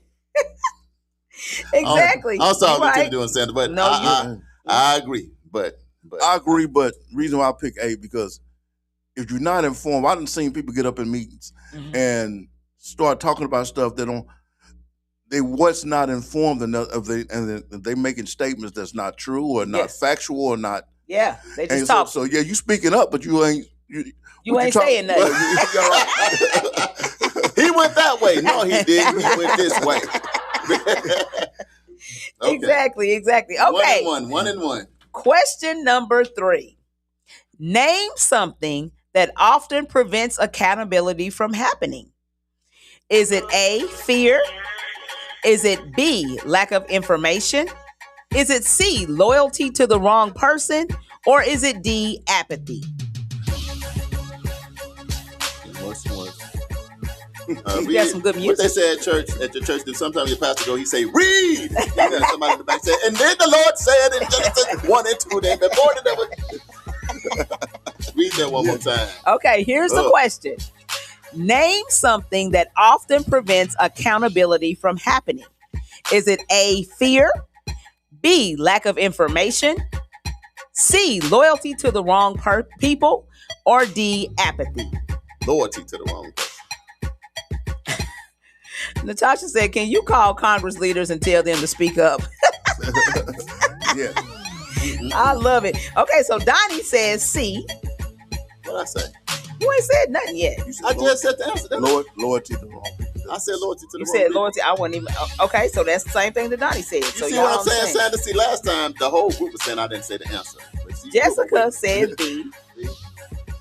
I'm gonna go with C Look, too. Prentice gonna go A and C. No, Prentice, you gotta choose one. No, sir. Because it's definitely A or C. It's AJ A or C. says A. But when you take the ACT AJ test, says C. Sorry. When you take the ACT test, when you don't know the answer, we all know. Mama says C. So, Prentice, Uncle Brian says A. take a chance. I had a couple classes in college and I see my way out of it. See you later. I'm in my car and I'm out of here. Right. Okay, Prentice, pick one. Which one? Which one you want? Prentice sitting there doing this. Like, Lord help me. But you know what? I ain't going for this stuff that right got going on. Now, you just... Okay, look, Natasha said read one more time. Okay, come on, Natasha. We got you. Okay, here we go. Name something that often prevents accountability from happening. Is it A, fear? B, lack of information? C, loyalty to the wrong person? Or D, apathy? You hear the music playing? When the music look, Prentice say, what was A again? A is fear. See, this is serious because the gifts are going out. Yes. We got some big time gifts going out. You just don't know. Yeah. So we trying to make sure we warm and ready. Prentice said, okay, he going with C. All right, dang. Can we do some shout outs? Yeah, let's do it. I'm going to do some shout outs as we get our self-esteem back together. So Lieutenant know who's in the building. So AJ is on with the afro. Right. My little bro Dominique is on. And then we got a lot of secret listeners right there. My cousin Pearlie Newton is live. What's up, cousin Pearlie? With us. Marquise Dennis. Yes, Marquise. Is in the house. Watch your mouth. Yes. We also got Ambrose Stevenson tuned in with us. Natasha we also got Jessica, Brown, Nelson, and Marquise in the building. Uncle Brian Doran, he's in the building listening to the show. We also got, as I scroll down through memory lane, Mr. Prentice Osborne, who is also frat. Yes. Blue Fight. You know, he in here with us and tuned in. And then a lot of secret listeners, a lot of more secret listeners. Teresa Elliott. Yes, what's up? Oh, your the sister? My sister. Church member. Yes. The church and the choir is here. Y'all don't use instruments at y'all church. Do y'all, Lieutenant Sanders? Our mouth is our instrument. Yeah, so y'all sing hard. So y'all was singing with the vein in your neck. Yeah, they be singing at their church. You also got live in studio Natasha Mitchell. Yes. With us, locked in. We got Damali's mom, my mom. Yes. Locked in with us. And many, many more. I'll come back, y'all. I just want to let the lieutenant know it's a lot of people in the house, local, national, and international. Yes. So let's get this answer. Okay, so here we go. So the question was, name something that often prevents accountability from happening. Is it A, fear? Uncle Brian chose that answer. Is it B, lack of information? Jessica chose that answer. C, loyalty to the wrong person. Donnie, Charles, AJ, Mom, Prentice, and Natasha chose that answer. Or is it D, apathy, which Richie chose that answer? And the correct answer is D, apathy. So Richie is the only one who got it right. It says when people stop paying attention or stop caring about accountability, weakness, engagement keeps systems honest. Let me tell you what's really going on. See, you represented McLean when you came on, and you said it with your chest. See, her and Richie went to Booker T. So I'm not saying it just because I'm not from here originally. There is not a direct correlation. I'm sure that these two got together, Senator. I've been watching both of them. Come against McLean. So when y'all play for homecoming, or when y'all had a battle of the bands again, you got to use that time to get your get back. That's it. It was a setup. What's the last? This the bonus round? So this is the bonus round. For 3 points or 5 points? What you pick? 5. 5. It don't matter if I miss the other ones. If I get this one, right, I'm the winner. You the winner. Okay. So Sanders, you ready? I'm ready. 5 points. We get this one. We won. We don't care about what. I'm not going to answer off my feelings this time. My answer for fact. Oh, so he going to sit the emotions on the side. Right, yeah. Okay, let's get this one. Okay, so here we go. The bonus round. No, we need music because I don't even feel motivated. Okay. Okay, we ready? You motivated? My feet moving. Okay, here we go. Name something future generations will judge our community on. Ooh, is it A? No, not Judgment Day. She done put us in Judgment Day. This your first day in here. It's Judgment Day. Hey, I ain't repented yet. We're talking about we repent. We ain't went to church and nothing. Judgment Day. Come on. Listen, we're talking about accountability. You said Judgment Day. We are talking about we're talking about young people. Okay. We're talking about accountability. Whatever. Listen, read it again. I'm reading between the lines. Listen, Prentice said, this game is fun, but it has me on the edge of my seat sweating like my life is on the line. Judgment Day now. Oh, man. Come on, Damali. Oh, I love it. Okay, so here we go. Name something future generations will judge our community on. Is it A, how we treated people? Is it B, how we handled leadership? Is it C, whether we stood for justice? Or is it D, whether we protected opportunities for youth? Ooh, that's a hot potato right there.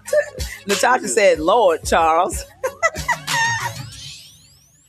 Hey, read that one more time. Look, Donnie said, I feel like I'm in early childhood grade school. He said, I ain't getting nothing right. Bro, this is what you got to understand. My daughter quit yesterday. When she says she asked 25 people. Now, I watched her yesterday because she was traveling around. I couldn't find her. She was riding around, but I put it on the GPS. Now, she done landed in Malvern, Arkansas. She asked 25 people. In Malvern, she went down to Langston University, and she asked 25 people. I seen her over here by McLean. She asked 25 people. Then her and Richie only. It wasn't 25, but we did 2 people for the last one. So that's what we're dealing with. That's what we're really dealing with, y'all. So it ain't y'all on y'all. It's on her to read this again because Sanders, we still gonna win it. We right here in the studio. Right. Read it one more time. Oh. So here we go. One more time. Judgment Day. Name something that future generations will judge our community on. Is it A, how we treated people? Is it B, how we handled leadership? Is it C, whether we stood for justice? Or is it D, whether we protected opportunities for youth? Steven is 25 here. So Richie said C. See, whatever he says, what the answer is. He part of the youth talking about that's going to judge us. Yeah. Right. Later. Jessica said B or C. I'm picking B. No, she said I'm picking C. Sorry. Got you, Jessica. I think I'm going to go with C too. You going with C? Sanders? All right, y'all. Come on, Prentice. Where your answer at? Stop sweating. Get the answer together. Man, I see. Uncle Brian says A. I see Janetta write blood on. That's my cousin. That's my really? cousin. Welcome to the show, Welcome cousin. to the show. Good to see you. Look, AJ said, I'm stressing and I'm supposed to keep my stress down. If I get this right, it goes down and to lower stress. So AJ says D. Natasha said C. Dominique says D. Mama said C. Okay, Charles, what you got? My cousin said B. Your cousin said B? Which cousin? Oh, Janetta. Okay. Janetta. Mm-hmm. That's Miss Rose's mom. Okay. Yeah, the garden realtor. Yes. And she has did you see the event that she got coming up? I did. And So we need to talk about that. In our upcoming events, we'll talk about it. So Yeah. remind us, cousin, because we both over 50, and at any time our thought will leave us. It might be gone. So remind us before we go off to announce that is coming up here in a couple weeks. Yes. Okay, anybody else? Prentice, where is your answer? He said read it one more time. This is the last time we're going to read it, y'all, because this is for 5 points, and I understand. Have you gave your answer yet? Yes. Sanders said C. Okay, we're going to read it one more time for Prentice and me. Okay, so bonus round. Name something future generations will judge our community on. Look, Prentice did say one more time. Name something future generations will judge our community on. Is it A, how we treated people? Is it B, how we handled leadership? Is it C, whether we stood for justice? Or is it D, whether we protected opportunities for youth? I'm going with protecting opportunity for the youth. So that's D. That's Charles. Whether we protected opportunities for them. The only thing that makes logical sense, because they ain't going to remember how we treated each other. Whitney Houston said, I believe the children are our future, so it has to be D. Oh, man. That's what Donnie said. That's what Donnie said. What was my that's answer? what he went with. I forgot You went with D too. Yeah, because what opportunities are you going to have? Because for me, I don't know how you treated nobody, but if I get here and I got opportunity, then I'll forgive you for everything else. That's just my rationale. Well, hold on, everybody call their therapist. Get your therapist on speed dial and your mental health professionals. Yeah. What we got? Well, Richie, Jessica, Sanders, Natasha, and Mama got the correct answer. And Prentice finally said C. The answer is C, whether we stood for justice. Yeah. Prentice, go get a drink of water. You Prentice pulled it off. In the midnight after hour. She read it 5 times. It was a point each time she read it. But you won. So it says, history often asks one question. Did people do the right thing when it mattered most? So the bigger message is this: accountability isn't just about leaders. It's about community participation, awareness, courage, and integrity. Because when communities stay engaged, speak up, and demand better, leadership improves and the entire community grows stronger. With that said, I'm going to break because I'm going to call my therapist because I ain't got time for this on this hump. We supposed to help each other get over the hump. Congratulations to the winner because I'm not a sore loser. Right. But when we come back, we're going to get into a bigger conversation, get over our Black History Trivia question. It's 41 after the hour. It's 58 degrees here in Tulsa, Oklahoma. Don't laugh. She going to read the comment because some crazy stuff going on live. We'll be right back to Community Wake Up with Charles and Damali. Stay locked in.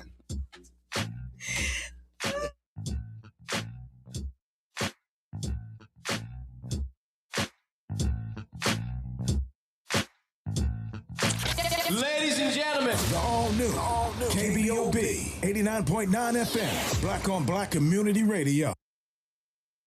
What's happening in City Hall, the school boards, and your neighborhood? This is the Community Update with Charles and Damali. It's time for your morning motivation on the Community Wake Up with Charles and Damali on NYCU.FM. And simulcast live on KBOB 89.9 FM.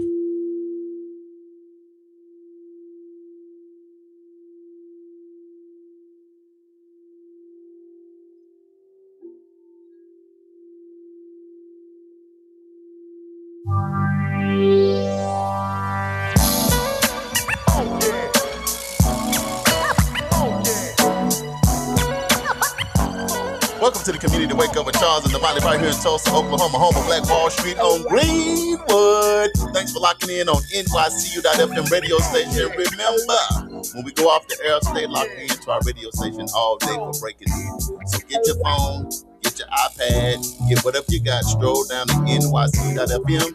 You'll see a play button. Hit that play button. All the events, the breaking news, and stroll to the bottom and you can subscribe. Also, we live right here locally and syndicated on KBOB 89.9 FM with Uncle Bobby, where we get to tell our story our way. Don't forget about the Juice Radio Show for your youth that want to be able to get into this media space. They get to travel to places like Memphis, Washington, D.C., Atlanta, and even may make a trip to Africa. So let your young kid get involved in the radio space. We need more black media. Also, stay locked in on YouTube, the official World One Development news you can use. Today is the first medical/police report. Lieutenant Dedlorn Sanders is live in studio. We're having a good time. And Damali, how you feeling on this hump day? You know what? I'm feeling pretty good, but after that, gotta go back to the live. After our game, we gotta go back. I called my therapist. I'm all right. I'm back, y'all. So Uncle Brian says I want to recount. I agree. Dominique says I'm 0-4. LOL. Natasha is clapping it up. Uncle Brian said the fix is in. The fix is in. Uncle Brian, because you know you got all the knowledge, and it's your family. Right. So that means, look, nobody is safe. Put the microphone over there. Let's go. AJ said this is our morning mental exercise for our brains. That's it. Teresa said she missed all the questions. She had to do lab work. Oh, okay. Yeah, so she trying to get her numbers together. Teresa, you missed it. It was a good day to miss it. AJ said I only got one right. This is the Monday morning crash out in the middle of the week. Right. Oh, I love it. Okay, so today our topic is accountability. This is week 6, day 28. It is 15 before the top of the hour, 58 degrees outside. One of the things we're going to talk about really quick is what communities say about police accountability. Okay. And so let me just tell you this. In Tulsa, I went and pulled some stats. And we'll just talk about it a little bit and kind of unpack it after I repeat the stats. So in Tulsa, around 60 to 65% of residents in the Oklahoma Community Survey said they want more transparency when police incidents occur, including quicker public release of information and body camera footage. 84% of Americans support requiring officers to wear body cameras. About 72% believe misconduct should lead to stronger disciplinary consequences. And around 63% of Americans say police departments should be more accountable to the communities that they serve. Approximately 87% of Black Americans say police accountability reforms are necessary, and about 56% of white Americans express similar concerns about accountability improvements. Across the U.S., most people agree that oversight and transparency improve public trust. Now, internationally, nearly 60% of people worldwide believe police corruption or misconduct is a serious concern in their country. And over 70% say more citizens support independent review on boards that investigate police actions. So basically all around what we're seeing, and I read all of those stats and I rattled them off because this is a growing concern. Right. This is a concern in our community, but we're talking about accountability. So we can all talk about what we think the police can do, but how can we support police in accountability? That's what I want to focus on today. So when people talk about police accountability, the conversation focuses on law enforcement and what they should do. But accountability actually works both ways. So a strong, safe community happens when police and residents work together. So the number one thing that they say we should do in order to help police is build relationships with officers. Let me ask you this, Lieutenant Sanders. Yeah. How do you feel like locally in Tulsa, the relationships are between the residents and the police department? Well, that's kind of loaded question because sometimes, when things is fine, it seems like with the relationship with with the community is pretty good. But like we have like a major incident, maybe a controversy, officer involved incident with a citizen. You may see a split with the community and certain police officers, and because you may not agree with the action that was taken, and like you say, all the information that has not been given to the community, so the community come up with their own solutions sometime, and which cause sometimes some unrest.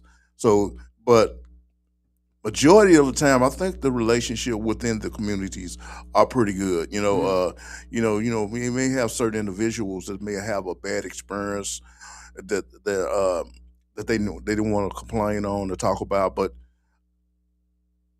if you do, we have steps for that, and and the majority of the time, I think our department tries to address those.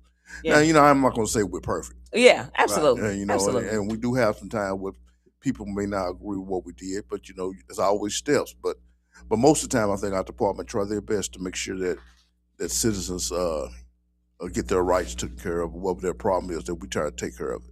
So the number 2 thing that they say in this report is that another way that we can help support police accountability is to report crime and suspicious activity. Do you agree with that? I mean, it's always good to report crime and suspicious activity. Yeah, yes, I agree with that. Sometimes you may be reporting something that's not a crime, or sometimes you may see somebody videotaping, but they're not on private property and stuff like that, and you call us and say this person looks suspicious, but sometimes they gotta understand if the person had not committed a crime, we can't do anything to them. Right. Like we have open carry here in Oklahoma. Right. And we've had people put us to the test. They'll have their rifle, they have it strapped on their shoulder like the law states, and they just walk down the street, and people call in on them. So we go check them out. But we can't do anything to them because they are within the law. So we just we'll look at them, see what they're doing, make sure they're not pointing at anybody. Well, then we know what they're trying to do. They're trying to get us to mess with them about it. So they put us on video and stuff. So we don't bother them. Yeah. We'll look at them for a little bit to make sure everything's safe. But other than that, I'm not going to approach them unless I think they're getting ready to commit a crime. Damali, let me ask you, and we can ask the people on the live, like, how do you feel about like the open carry situation? I just feel like there are some folks who don't understand the purpose of a firearm, so they don't need to have access to it. If you have mental health challenges, you don't need to have a firearm. But I don't have a solution as to how we monitor that or how you determine that. You know what I mean? Yeah, because you're balancing out that you want to be able to protect yourself in your car, in your home, and protect your family. So you want that. But for me, I think the law is if you're 18 years old, regardless of your mental capacity, you can carry a firearm. Is that correct, Lieutenant? Yeah, in places where they're allowed, like if they have sign up on their building and it's their property, and they say they don't want you to carry, you can't carry in their place. But my issues on open carry, I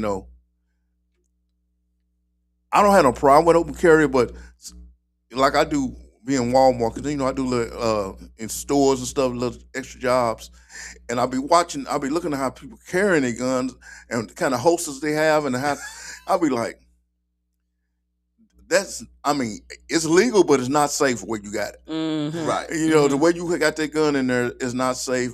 I don't know how you came up with that idea. On their own. Right. But so you have to be careful when I know, and people that open carry, they got to know when they can use the weapon they have on their side. Sometimes people make the wrong decisions, and you can still get in trouble. If there wasn't a reason for you to use it, you have to know when to use it. Some people do know when to use it. Some people don't have a good attitude to have a gun on their side, even if it's illegal. Right. Some people looking to use it.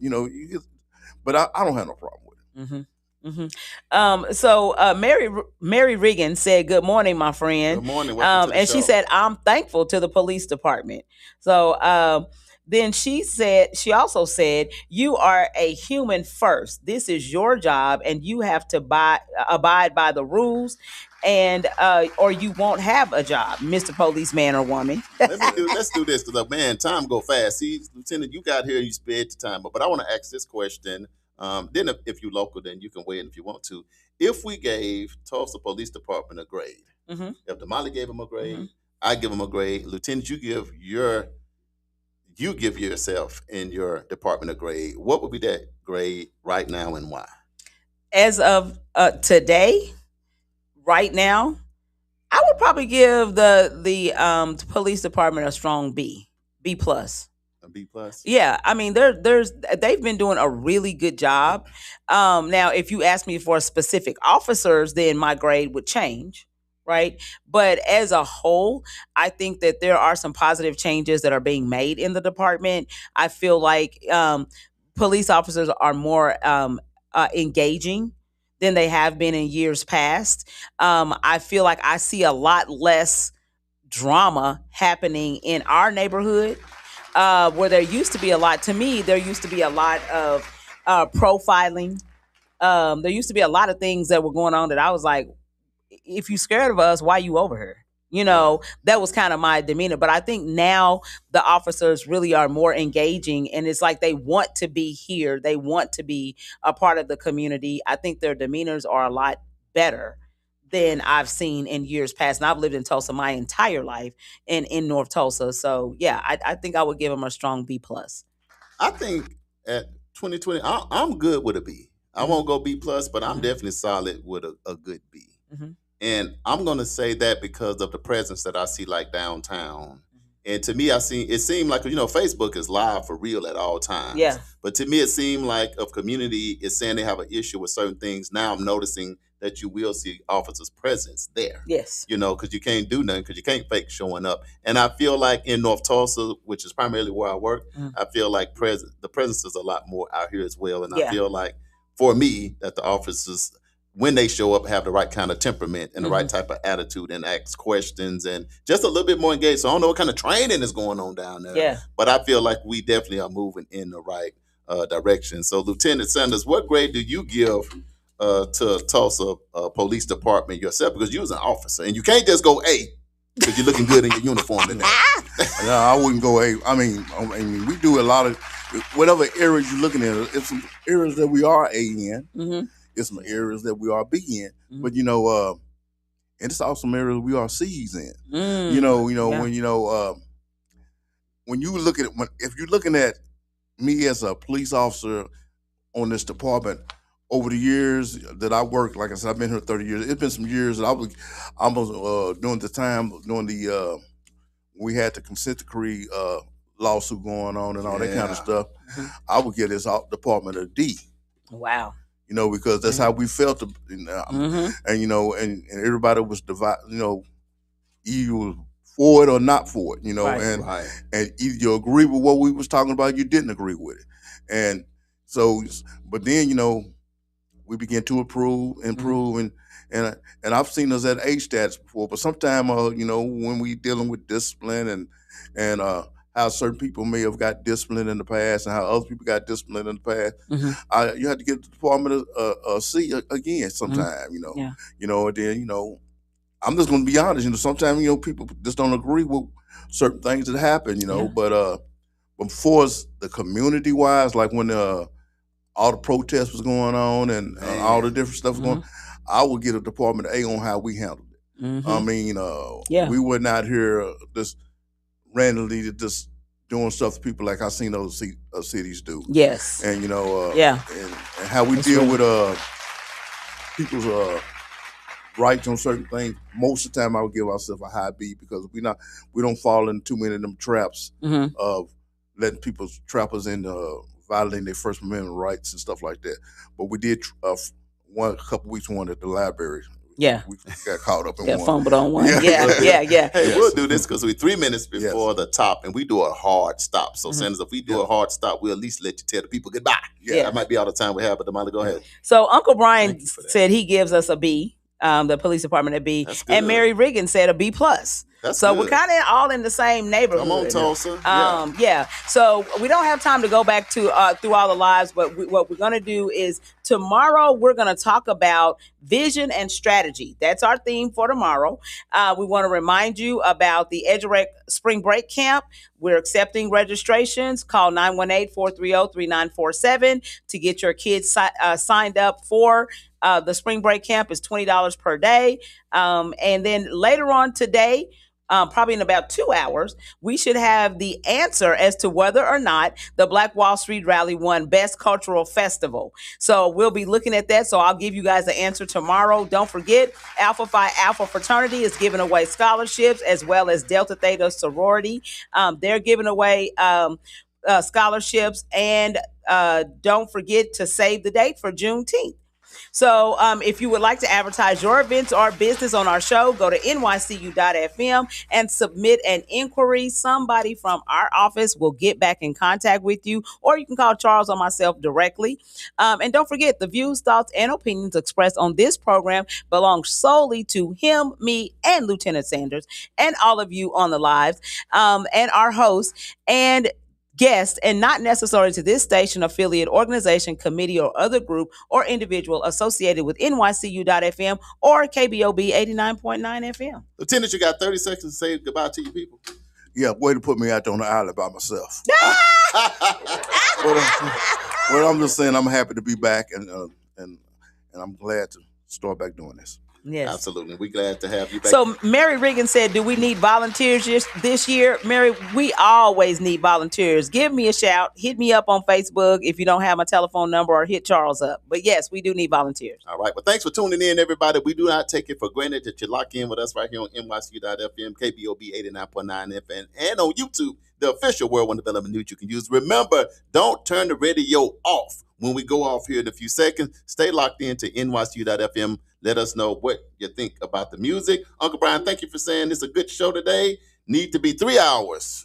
We're going to pray about that. We're going to see what the Lord says about that, Uncle Brian. This has been the Community Wake Up. I'm one of your hosts, Mr. Charles Harper. And I'm Damali Wilson. We'll see you tomorrow on Throwback Thursday, Some Thursday, Baby Friday, and all of that. So y'all have a great Wednesday. See you later. Have a good day.